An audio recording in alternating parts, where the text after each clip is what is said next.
everyone, and welcome to the 206th episode of the Sawdust Nation podcast. I'm excited to be here after a really, really chill Memorial Day weekend. I hope the rest of you guys had a Memorial Day week. With me, as always, is Naparuni. Oh, hey.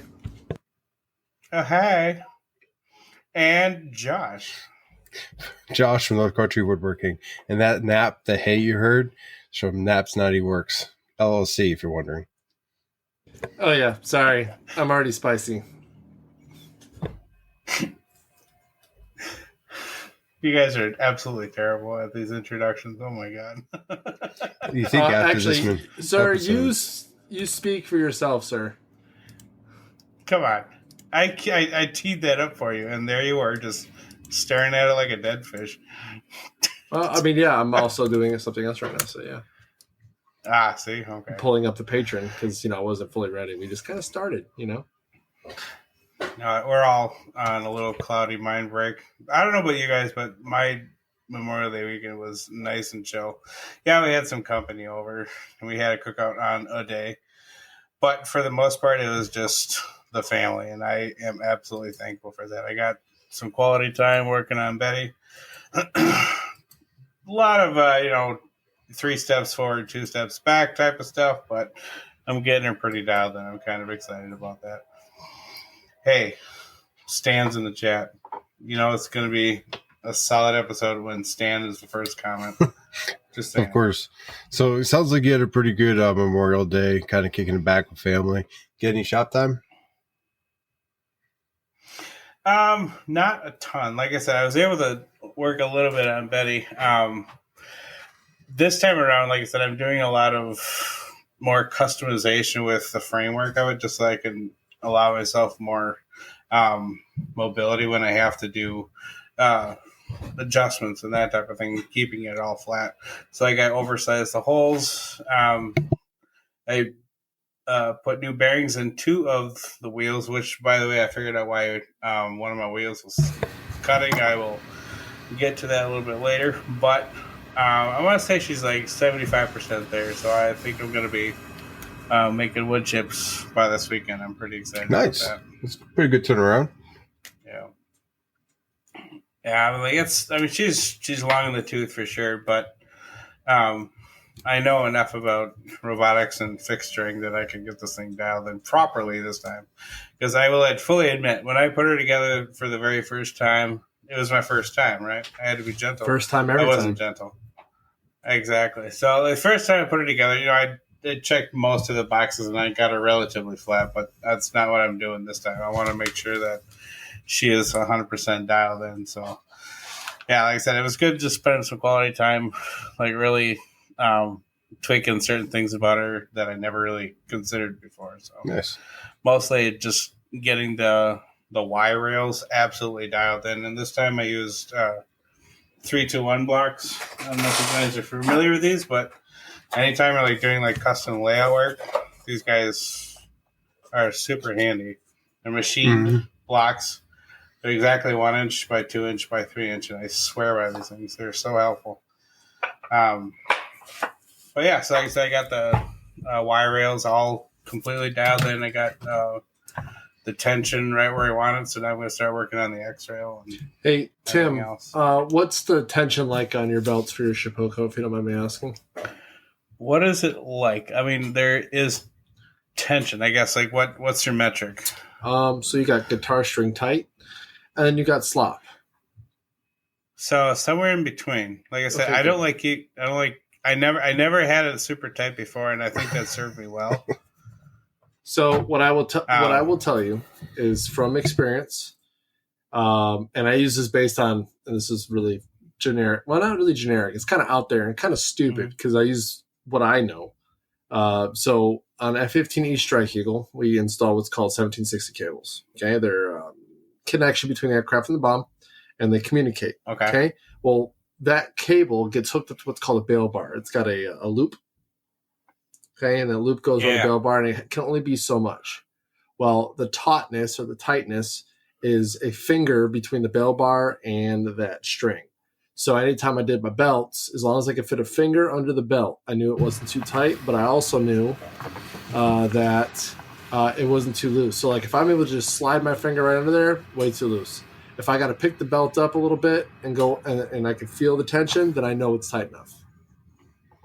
Okay. But if I can't even fit a finger under there, you're too tight. Yeah, and by your description, I think I'm pretty well dialed into. Josh, what's nice too is like I have. I still have more adjustability left in the threads on the belt, so like if I do need to tighten it, I have a little bit more room to go. Okay. But one thing I had forgotten, and this is kind of what I've touched on before, is remember how I said one of my wheels was like getting like it was almost like cut on the outside of it. The little L clip that holds the belt on the end, the one that came with the machine, was like not bent correctly. So like if you were to like lay it down, it's not flat. I mean, it holds the belt, but like it's just like the bend where it folds it in, it's not straight. And so that's so close to the wheel that every time the wheel was going back, it was crunching into it. So until I get a new, I think they sell a maintenance kit or whatever. Well, until I get a new one, I don't know if they sell just the bracket. Though. Just send me a picture of it. I probably have it, bro. Like I have, I had an XXL prior. I still have a bunch of pieces and parts from CNCs that I don't even use anymore. Sending you a picture right now. Good, most excellent. But also because I had considered making one myself. I mean, I have the wherewithal to do it, but it's going to take a little bit of doing. I don't know. I may actually go that route. We'll see. But I will tell you also belt tightness. If gotta be careful too, because if you do tighten them too much, the worm gear and the shaft will snap. I've seen those actually break because people tighten their belts too much.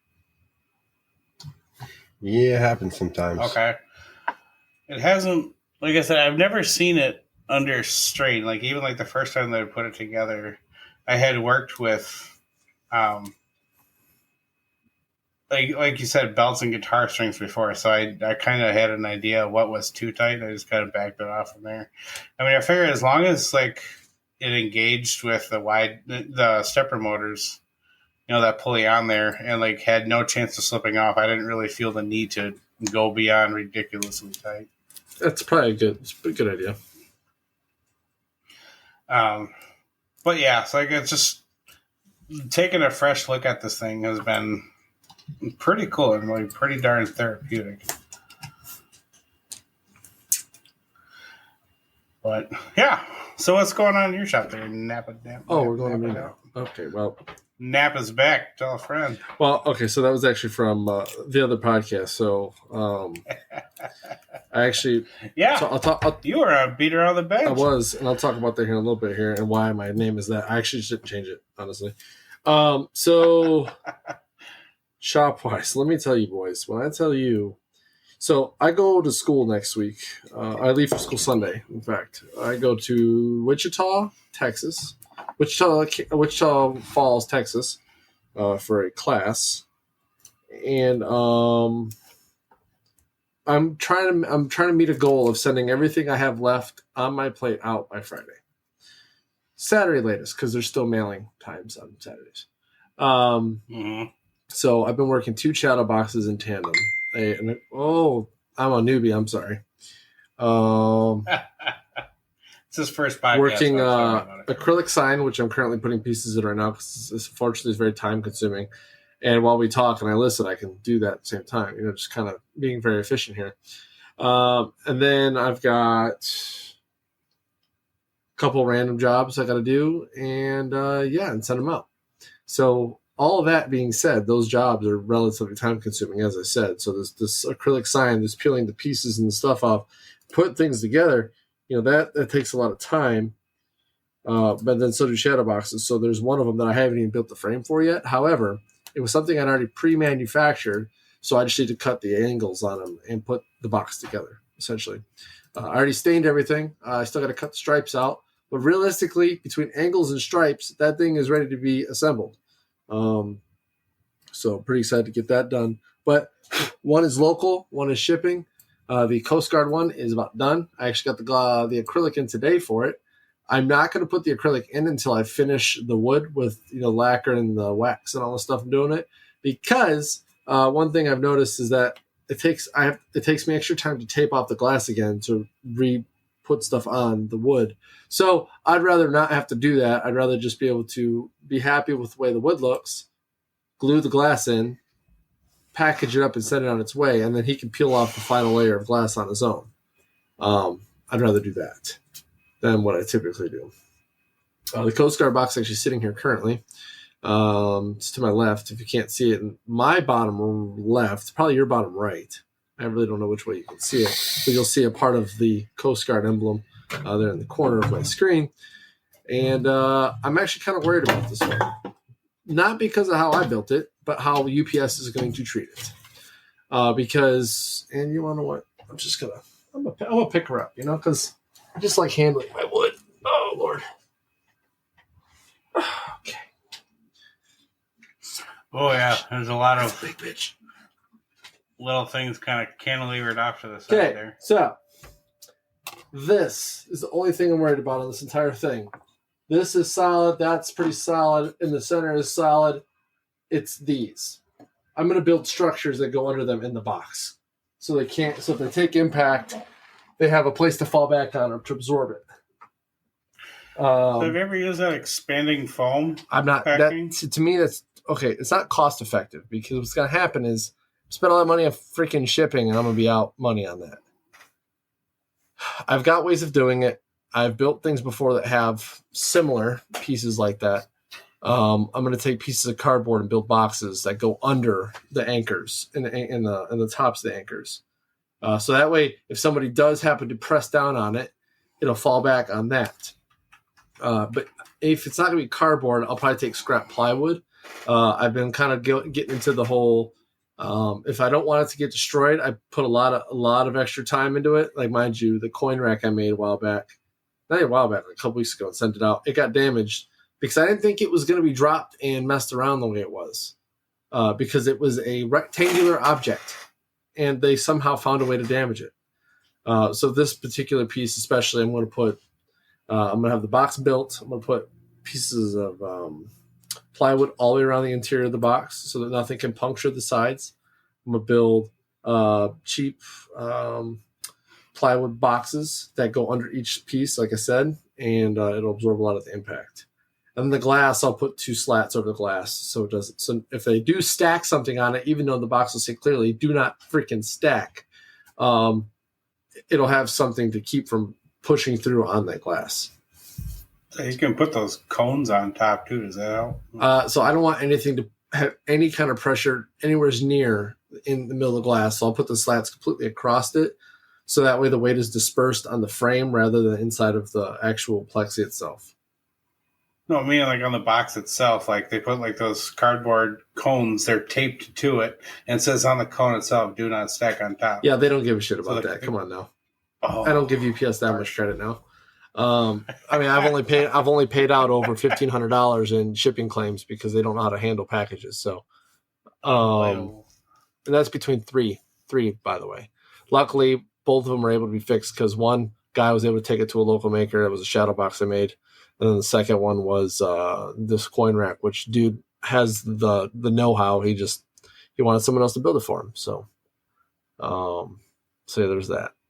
But anyways, so yep, I got all those things going on, trying to get it all done by Friday. So Saturday I can just chill, do nothing, hang out with family. I'm on leave this week because my son has no childcare. So I'm able to like wake up in the morning and do things. I've been up since 5 this morning. Between real life, private organization stuff, and my business, if there's a wick you can burn, I'm burning it currently.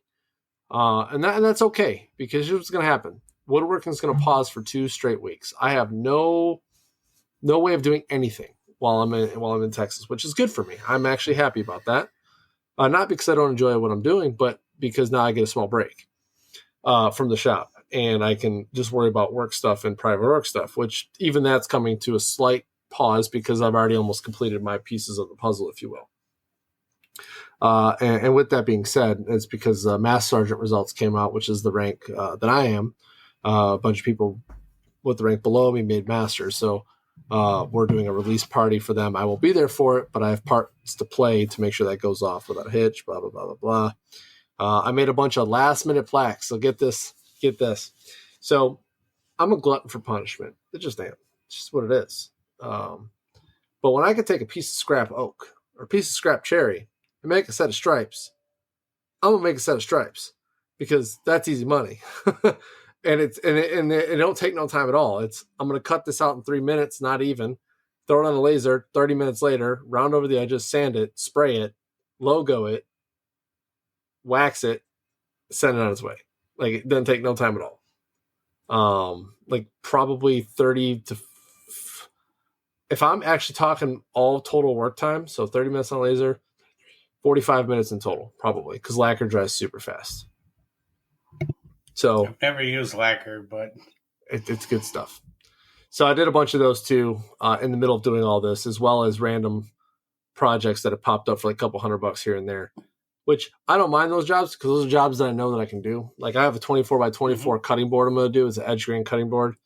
It's the mother of all boards for this guy because apparently he does a lot of grilling. So I was like, okay, if you want 24 by 24, just know it's going to cost you a little bit.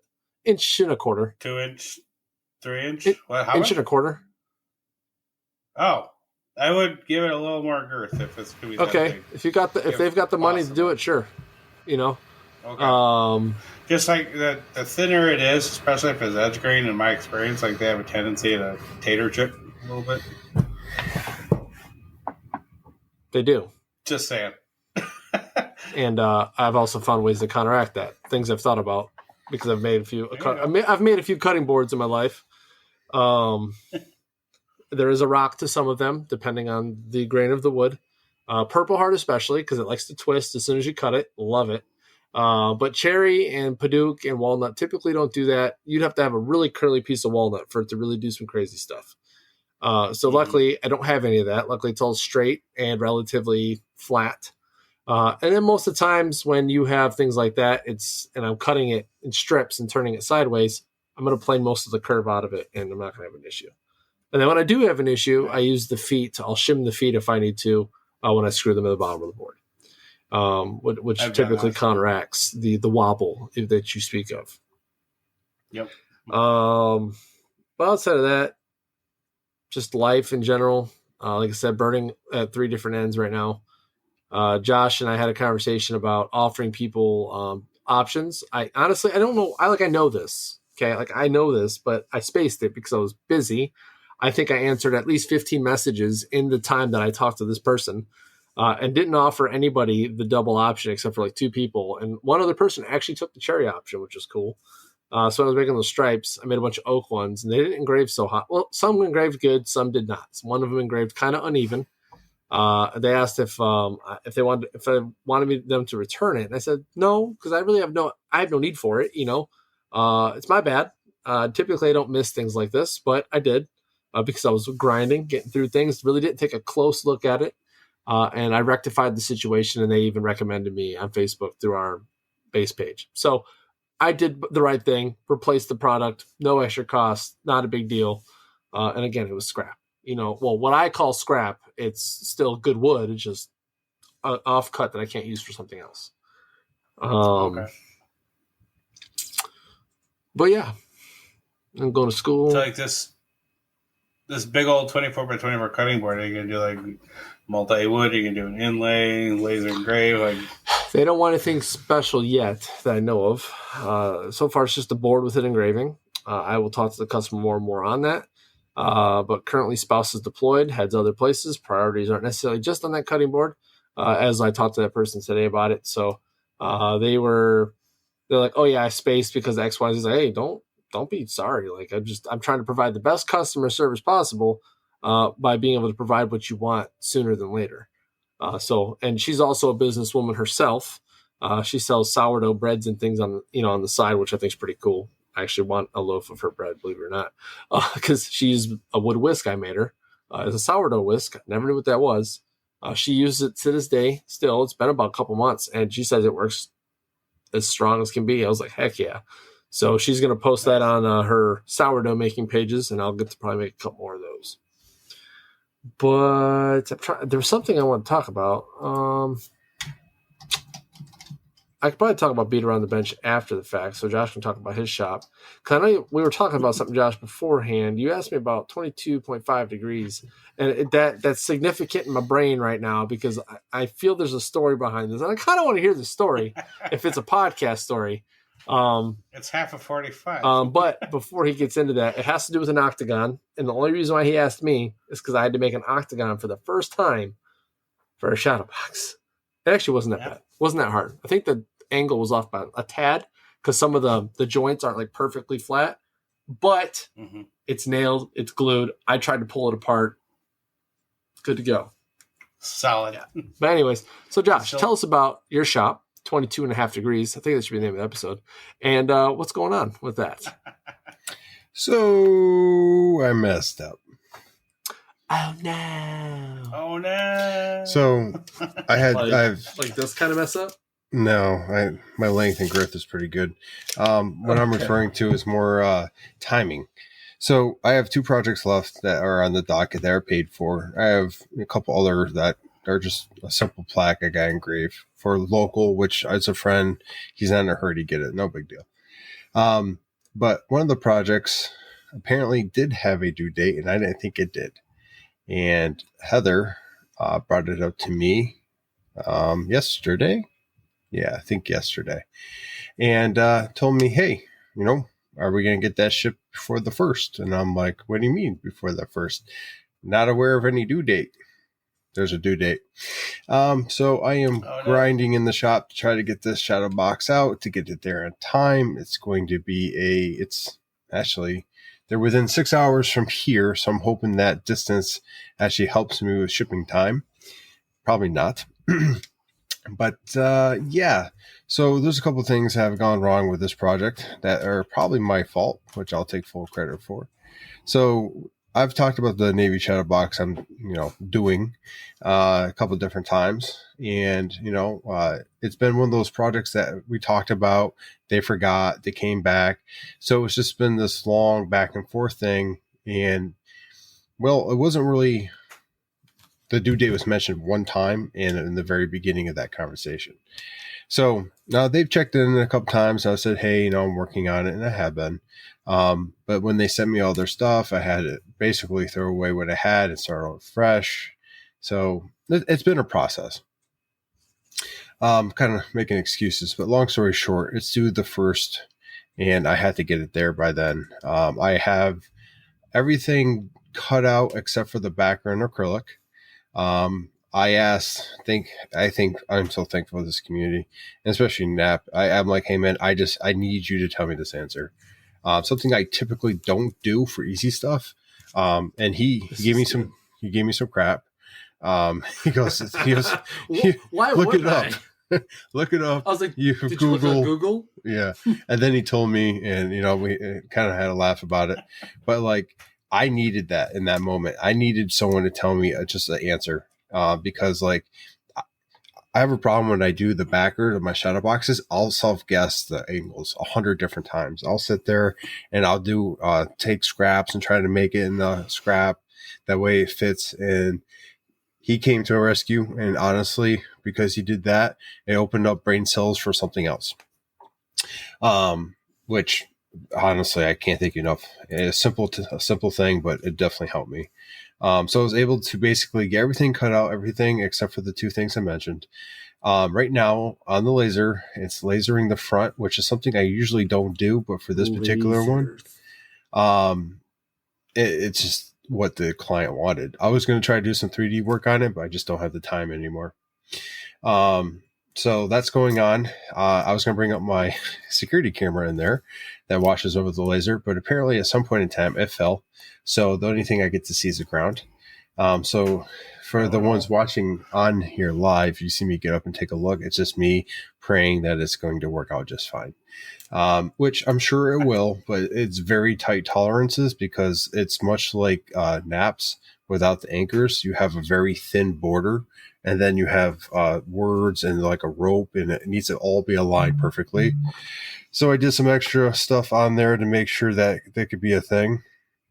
I the lowest setting I can put my laser and have it engrave is 9. But the caveat to that, okay, is there's a dial on the left-hand side that allows me to turn down the power from 0 to 100. So I did a test engraving or line, and I turned it down just to the point where I can barely see what it was actually, tracing. And I actually did that trace on a couple different sides to make sure it was perfectly aligned. I did the cardboard cutout thing. I went above and beyond to make sure that this will fit in its actual thing. So I always get a little nervous when this happens because there's very little room for error. Because I need the most room in the center. And I said this was going to be, I think I said it was going to be like 17 inches, maybe 18. And now it's up at like 21, 20. So just because of what they said, I need that much more room. So I got all that worked out. I still got to do the flag compartment. It's going to be upside down, kind of. It's going to be flat on top, and the point's going to point down. That way I can go in the acrylic. I'm going to do like the Navy symbol with the American Eagle and the anchor. And then that's going to be covered in the center where the flag is, where it kind of meets. And then the rest of it will be open shadow box for all the other stuff.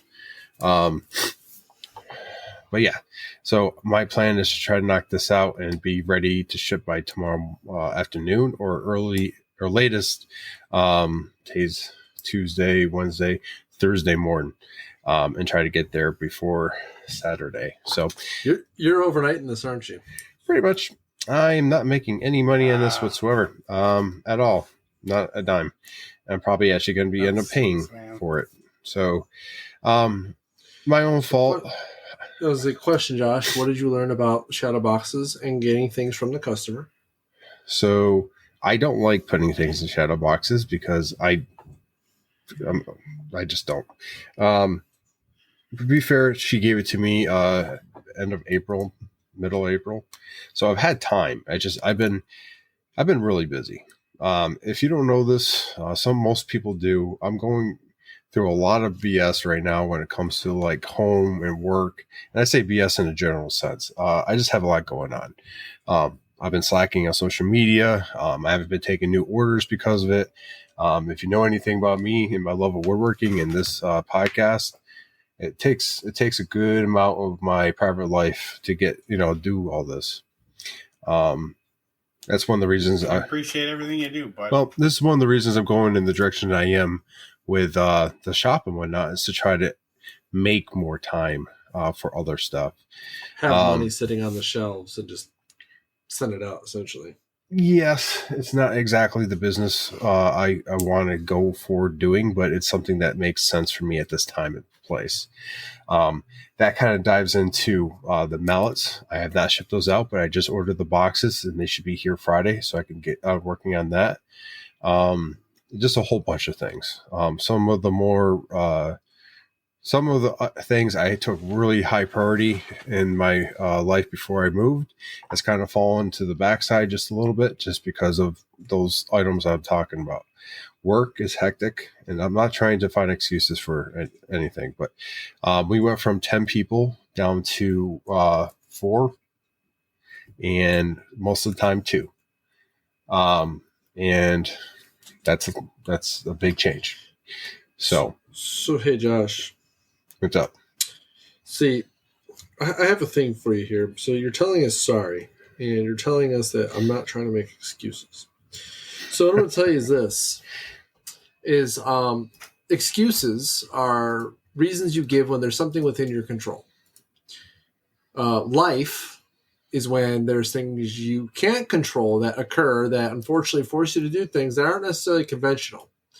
Now, would I say there's a mixture of the two based on your story? Yes, of course there is. However, a majority of it is stuff you cannot control. Therefore, you have nothing to be sorry about. I know you're a very apologetic person, as am I. However, if you, customer, or anybody out there think that Josh is just being in the, POS or SDB, or was it DBA? There it is. I was looking for it. DBA, acronyms that you wouldn't understand unless you're in the military. I would tell him that he's being there, but he's not. he's got a lot of stuff going on, and yes, it's I life. am prioritizing what I need to make everything work, and I can't let work slide. That is something that just cannot happen. That absolutely can't happen, and I can't let family slide either. So the shop and some of the podcast stuff has, and just letting everyone know. I mean, that is full disclosure. That's why I don't have so much shop stuff to talk about. My shop's a complete disaster because it's literally get in there, get something done, get out. Feel that. So brother. I mean, like it's probably dangerously unclean right now. But I will say in all this that we have a great community, and I know how to make some shit. So I will say with this shadow box, with not having the time to sit back and kind of do the things I've normally done, there was really no thinking when it came to a lot of it. I just was able to do it. I love those. Like that's flying by the seat of your pants. Yeah, I mean, like it's just through experience too. Like, I'm not gonna lie, I scrapped the backer for it. So like the pieces I needed for the octagon, I looked around and I found what I needed through the scrap pieces of cherry head. I was able to basically put all this together without any great amount of design time, whatnot. Granted, design was pretty much done before I got started, but with the exception of texting Nap over here, like, hey, save me the time. Hell! What is this? Yeah, which gave me a brain bug back. I knew that was phone a friend. I knew that was a send flare for help, because he never asks me for simple stuff like that. No. Now I gave him crap, like he said, but I was like, he actually needs my help here. Like, he legitimately is like, Nap, I don't want to think about this right now. Just tell me Maybe he secretly just gave you that slow pitch because, he just needed that too. Well, regardless, it definitely helped me a lot. So, long story short, I got the backer, which I hate the backer, and I hate the acrylic, because like it should be simpler with this, but like regardless, I always get nervous that it's not going to fit correctly. So that's probably going to take me a little time to figure out, but shouldn't be too bad.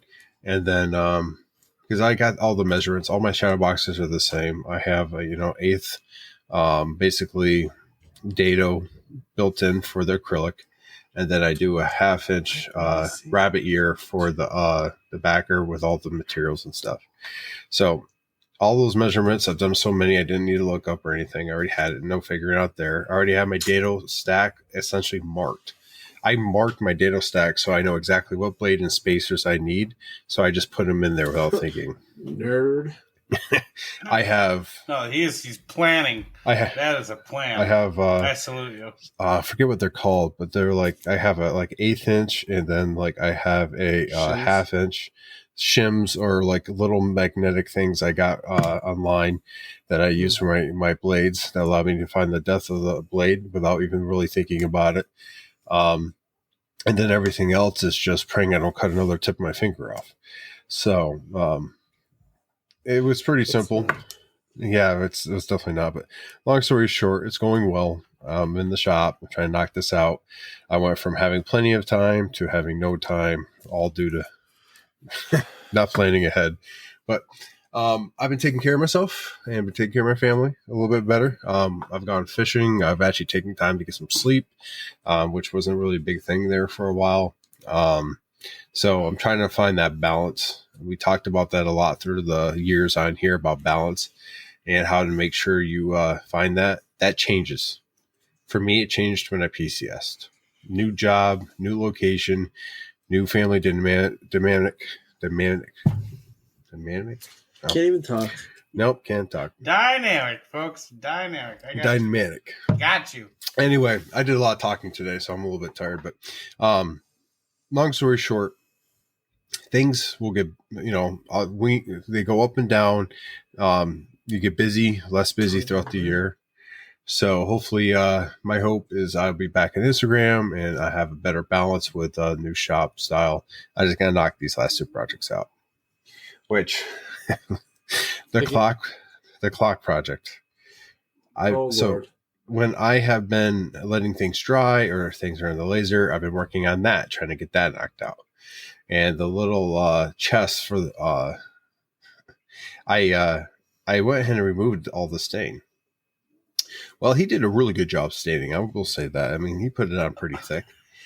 And come to find out, two of the sides are MDF. The front is plywood with a very thin veneer. Oh no! So I got one or two options. I either have to ask them if I can just paint it a color, or I have to go ahead and veneer the middle section without the trim. Sounds like you're veneering. Have you ever done veneering before? I've never either. Not that much veneer. That's a. Okay, that's to say. Have you ever done veneer before? Not that. Well, this is the time to learn, my man. So they wanted natural wood, and it would have to look more like cherry because like it's getting more and more like the trim might be cherry. So, or it was maple and it got stained so bad it's the color of freaking. So you're telling me there's no consistency when this guy painted? No whatsoever. I mean, the stain made it consistent. And like, honestly, where did I check to see what kind of wood it was? I checked the front. And then like, if you look at it, it looked like it had grained edges, like edge grain.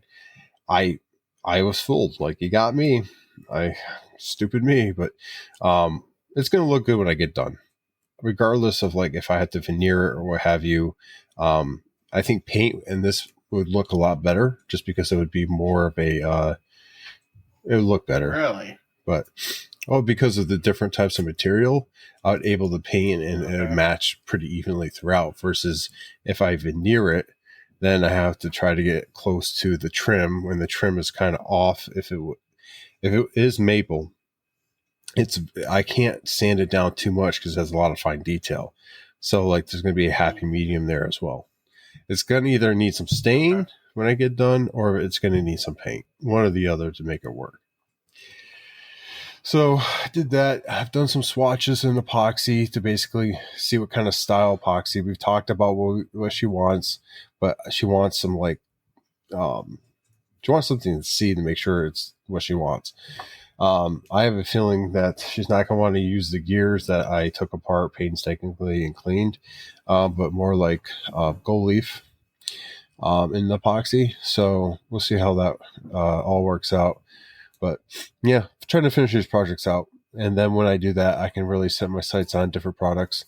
I've been setting up a couple different products I'm going to probably try to put out there.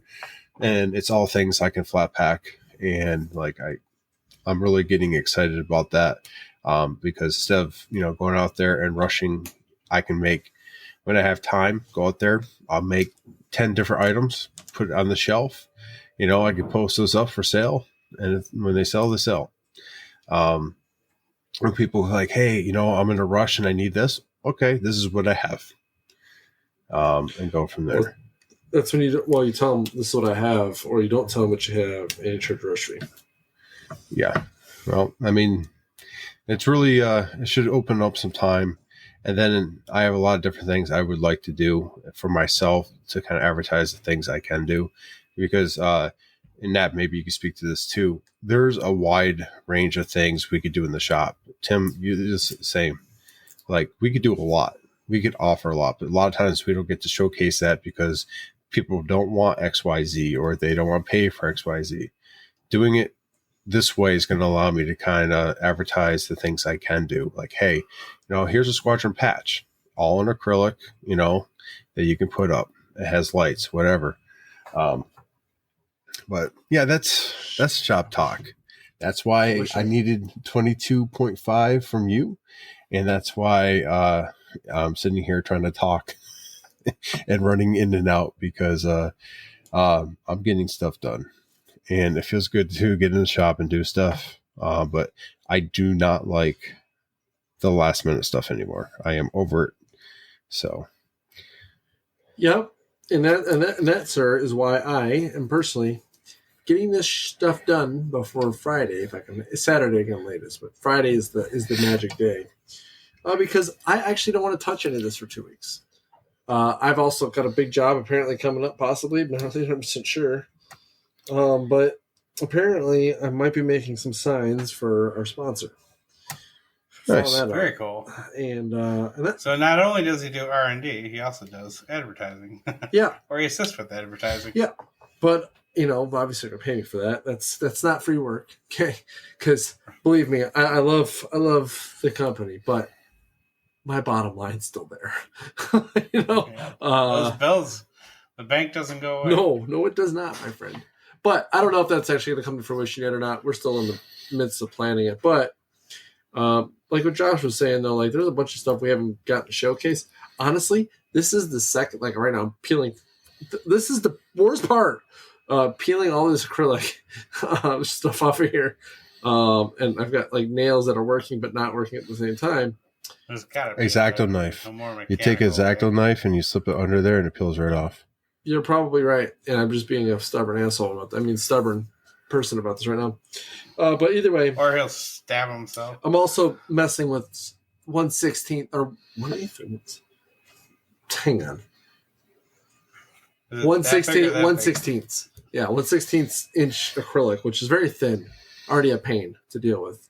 But I'm doing my second acrylic sign right now, like style. I did one where I painted all the back of acrylic and then put the sticky stuff on. This is all pre-colored acrylic from Maker Stock.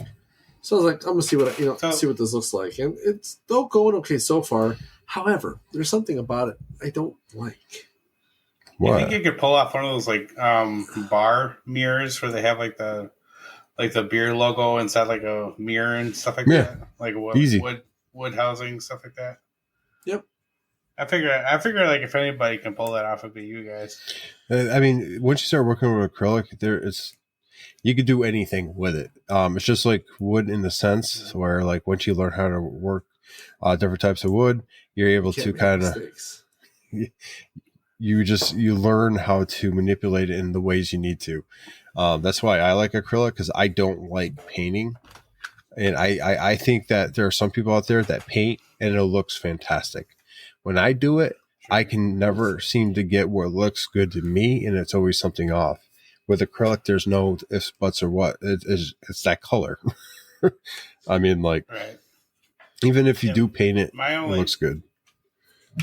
My only exposure to acrylic is like project boxes and stuff like this. Like I made a little Simon game, right? It's got things that's pretty cool, man. Batteries. So like, I make casings for things, right? And like project boxes. I've never actually made a sign or anything like that. So like when it comes to like the artistic side of it, it's you guys who got the game on that. But you also have a laser too. It's like I no longer have access to a laser. Yeah, having a laser definitely does help, 100%. But I mean, like all the little pieces in this, right? Like I can cut this out of the CNC. It'll obviously take a lot longer. Yeah, but I could still do acrylic-y something. But I don't know. Like I said, it's making the science side of things. It's making a plaque or something like that. I have never attempted that before. I'm trying to see what Victor's saying here because the stupid heart emojis in the corner. I can't get rid of it. Yeah, mine's gone. Lasered acrylic and fill it with epoxy. I have not. However, very possible. And the best part about acrylic is it's not porous when you laser it, not like wood. Yeah. So if you did it, it probably worked really well. And oh, by the way, if you got some on the acrylic, I have this odd, sneaky suspicion it comes off fairly easily off of a flat, smooth, non-roughed up surface because there's no mechanical bond. So I would assume it would come off fairly easily if it dried on a piece. That's easy to test out. Right. But as far as like the acrylic and epoxy, I remember that reminds me of that video that Jimmy DeRessa did. Like he made like a pseudo neon sign. Yeah. Where like he had like the I make thing, but like, he poured the acrylic. I'm sorry, he poured the epoxy inside like these acrylic channels. Yeah. With like a LED thing in the back of it. It just looked really good. It looked like a neon sign. I was just blown away. Like that's a really cool effect. Like I think a guy like me could pull something like that off. You know? Absolutely. I think I'm still like in those things. I think I'm still okay. So I remember saying something on the Beat Around the Bench podcast. It's like, don't be afraid to try things. And I think I even said it on here a couple times. So my problem is that I am still afraid to try certain things that don't cost me money, like a lot of money if I mess them up.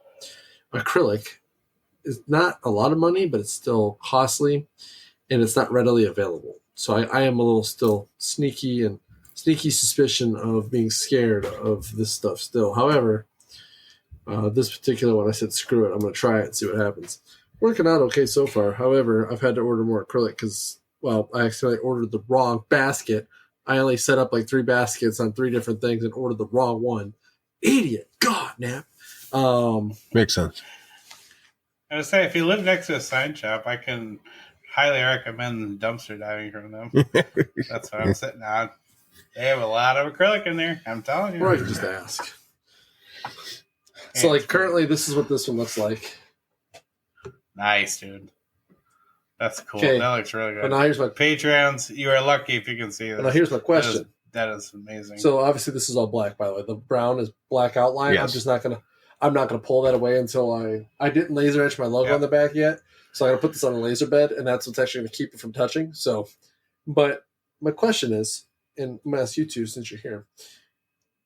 There's 3 spots. This part right here, these 2 spots here that are goldenrod yellow. Okay, because that's part of the collar, yellow, and then that's like the collar that holds the X-Acto blade. Yes. You know what I'm saying. Anyways, so I'm trying to figure out if I'm gonna take this 1/8 inch cherry that I bought. It's a little 12 by 12 piece, and I'm gonna fill these with that. So obviously, there's depth, yes, but put it in there so it's not so deep, so it just doesn't look like an empty pocket. Okay. In those 4 corners, and then also in the mouth right here and here, because his mouth's open, so you should be able to see, through. Or do I make it goldenrod yellow? Ooh. Change it up. I like to change up. So you like the cherry? Different material. I do. I kind of agree with you, just because I like how, because you got like the outline, right? You got the outline of it. All of the letters and stuff will have their internals filled with like the blue, because I have the blue pieces still, because that looks kind of tacky if you don't put the color pieces in there. But like, I honestly really think if I've got this stuff, it would look like the bulldog and the medical signs that is in front of it. And then obviously then you got the 3 pieces of the mouth here that show, like through. And the tongue is black? Yep. The tongue will be pink. I have a pink stuff. So why don't you make the interior mouth black? Because the outline's black. That would look stupid. The outline is black. Yeah, hold on, real quick. Actually, right here, you can see it right there. I peel a little bit off. Okay. Yeah, I can see you doing cherry now. Yeah, I mean, and then, I kind of mixed feelings because you. Then you can see how like the 1/4 inch and 1/8 inch. I agree with the corners with the cherry and the other stuff, but in the mouth, I mixed feelings about it. Now, what I'm gonna do, and this is what a smart person would do, and I'm sometimes once in a while, blind squirrel finds a net every once in a while. I'm gonna cut the pieces without peeling the sticky off the back. I'm gonna put them in there and see how it looks. Yeah, and then if I like, works. I'll flip it over and then choose based off of that. I'll probably send some pictures to you guys, see what you guys think. And also to the customer, see what they want. I almost goofed, actually. So those letters weren't white originally. Guess what color they were? Black? They're black. Black. Because it was already what was cut out of the 1/4 inch. So I was like, I'm going to reuse this. They wanted that blue, and I put the black on it. I was like, oh, you can't see that. I don't like that. I was like, hey, do you want white? And they're like, yeah. And I was like, crap. Now I got to order it. I'm not ordering it because I've already got 16th inch acrylic and 1/8 inch acrylic. It'll be a 16th inch short, but I'll tell you what, as Tim said, it gives it depth, and it's a feature. Change up. Something that, as long as it's the right color, they don't really care. I mean, like for us, they'll be like, oh, that's pretty cool. He planned that. Yep, sure did. Sure enough did.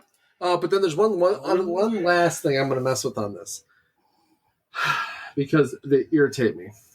Because they're a little wobbly, and I'm trying to figure out if I'm going to put a little super glue in there to really make sure they don't go nowhere. Because they're really thin. They're really thin pieces. So these ones, like this one, it does have some wobble to it. I don't like it. But these down here, they're a little thicker, so they don't have wobble. Okay, I still might pull them out though and throw a little super glue in the channel and stick it because one, super glue will be in there, and it'll also glue frame itself down.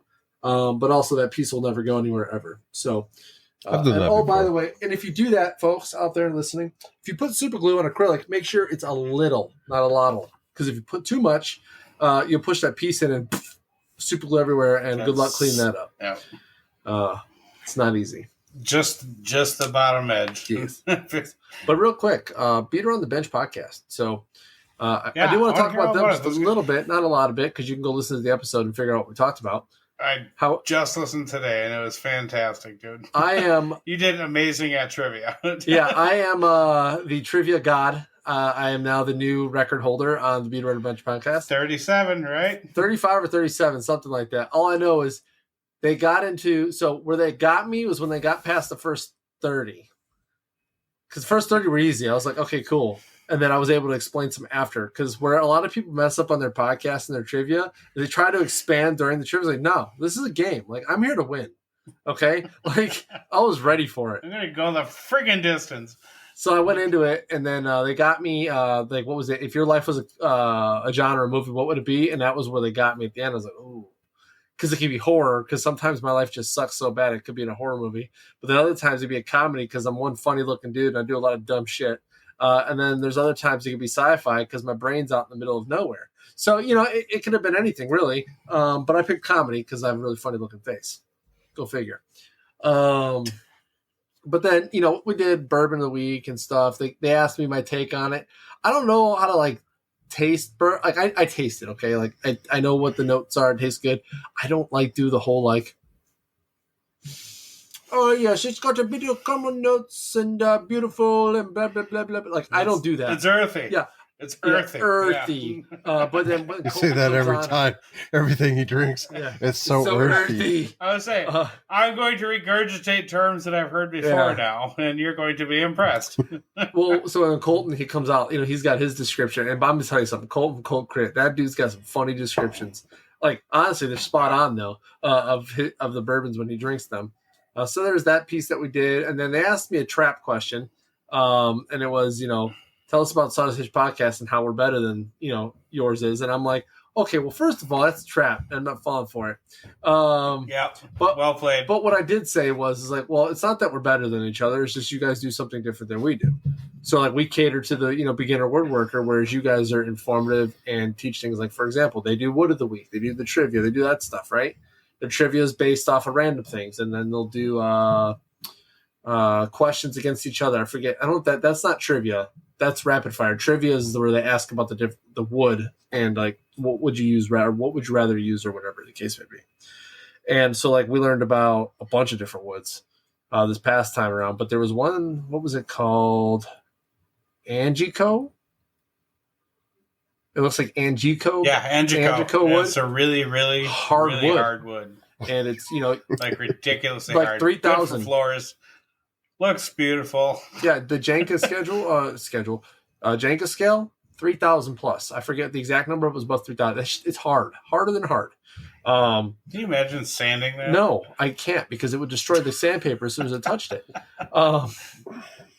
But they teach a lot of different things to different avenues, stuff that we don't typically do because we specialize in lasers, CNCs, some hand tool work, and things like that. Whereas they go into like the different educational pieces of actual wood hardness.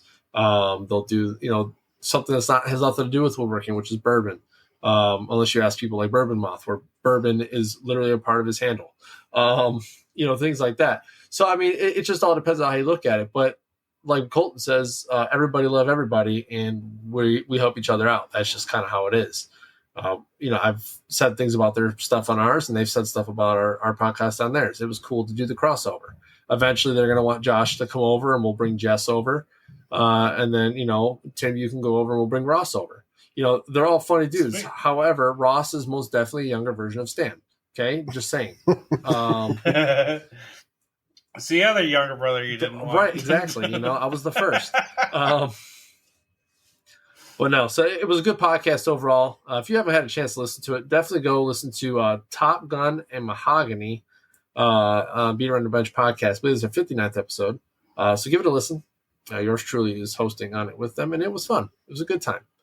And if you haven't heard any of their episodes, I suggest after you listen to the episode I'm on, because, I'm special, go ahead and start at episode 1 and see where they started, kind of like how you did with us, because you could definitely tell how they've progressed from episode 1 all the way until now.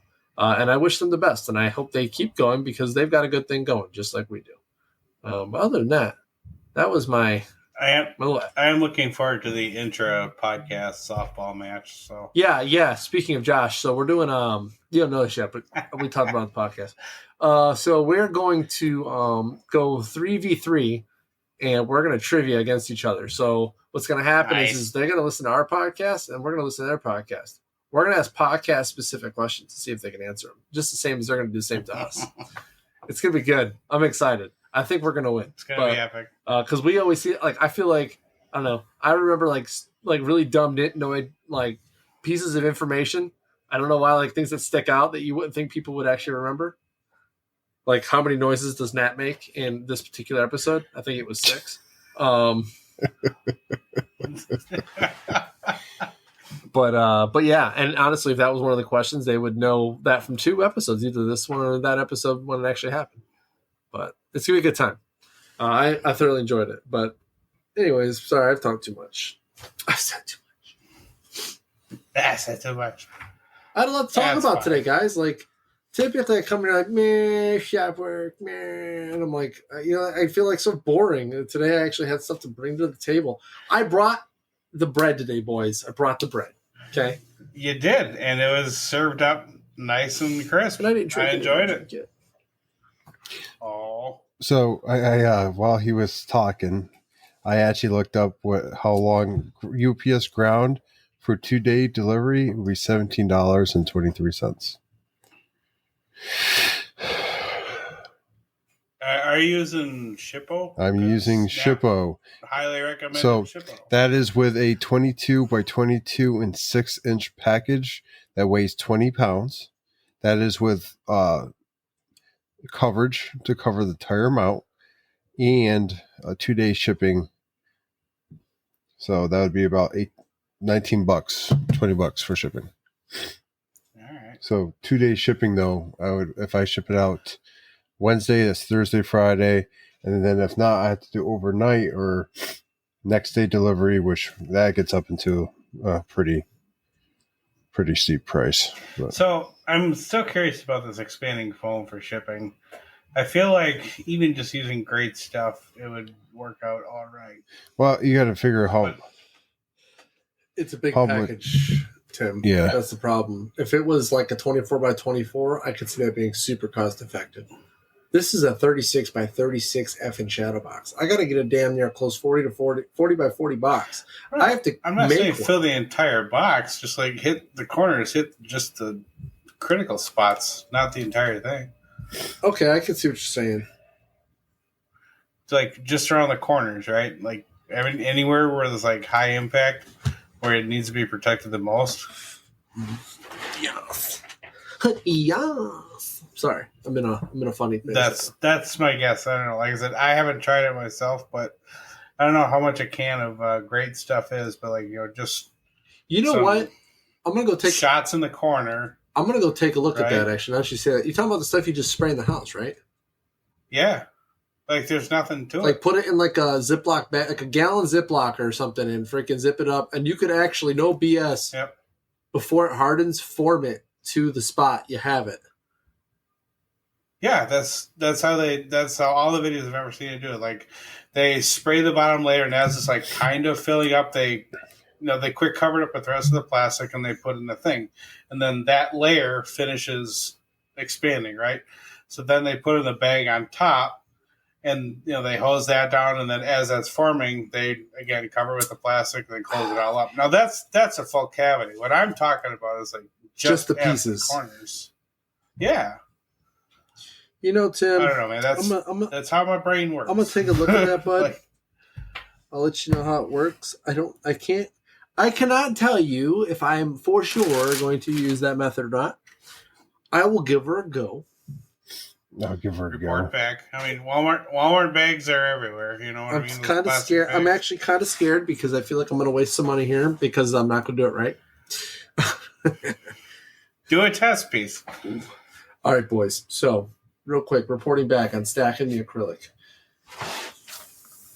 so you could see how we have the white that's sitting there right now. This is 16th inch pieces.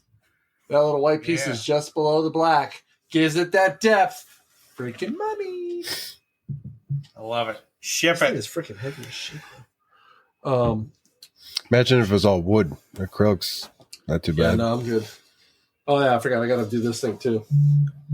What am I looking at? Oh, yeah, I've got 2 more. Son of a bitch! I have 2 panels glued up in my garage, and I have to make into something to mount things from an aircraft on it. Luckily, those aren't hard. Those are just straight builds, and I can finish those Thursday. Although, actually, now that I mentioned it, I did get to hang out with my dad a little bit this weekend, and he had mentioned that he wants to put all of his Navy and Apollo stuff in like a much larger type shadow box, complete with his flag. And keep in mind, the flag that he has is the last flag flown on the USS Hornet, CV-8. Apollo. Back up to the Apollo part? Yes. My dad was on the USS Hornet between 67 and 70. He was radar second class. That ship at that time was in charge of recon and pickup for Apollo 11 and Apollo 12. He was on the ship at the time that Neil Armstrong, Buzz Aldrin, and Mike Collins were on that aircraft carrier.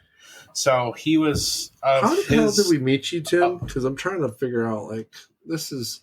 I don't know. Odd. Like, I know I've told you guys the story before. No, you have, but okay. but like it's clicking more now. It's like, okay, first of all, Tim, like we met you making, and we're just learning these little nuggets about your life. You know, just kind of cool. You know, just I think I'm cool doing what I'm doing. Your dad's badass. You know, just figured you would have told us that maybe when you first met us. He never gives us a shop tour because he has a nuclear reactor he built onto his right there. Yeah, you know, there's something going on back there we don't know about. There's really a time machine to the left.